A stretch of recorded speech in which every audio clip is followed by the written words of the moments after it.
স্থানে গত কয়েকদিনে সহিংসতাকারীদের হামলায় অবর্ণনীয় ক্ষয়ক্ষতি হয়েছে। জনগণের সম্পদ রক্ষার দায়িত্ব সবার, সে লক্ষ্যেই সেনাবাহিনী কাজ করে যাচ্ছে।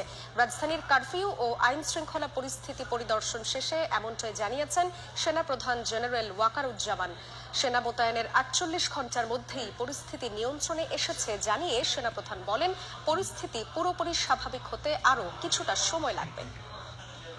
সারা দেশে চলছে ১৪৪ ধারা। এর কারণে রাজধানীতে থমথমে অবস্থা বিরাজ করছে এবং মোতায়েন করা হয়েছে সেনাবাহিনীও। সেনাবাহিনীর পুরো কার্যক্রম পরিদর্শনে আজ বিভিন্ন জায়গা ঘুরেছেন সেনাপ্রধান।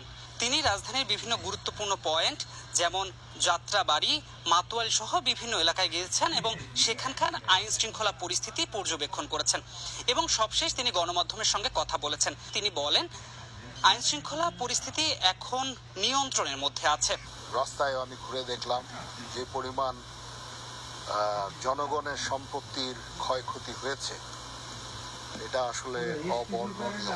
৪৮ ঘন্টার মধ্যেই আমি মনে করি যে একটা স্বাভাবিক পরিস্থিতি ফেরত এসেছে। বিভিন্ন এলাকা পরিদর্শন শেষে সেনাপ্রধান এই কথাটিও বলেন যে সেনাবাহিনী সবসময় জনগণের পাশে আছে, জনগণের যে কোনো সমস্যায় তারা পাশে আছে।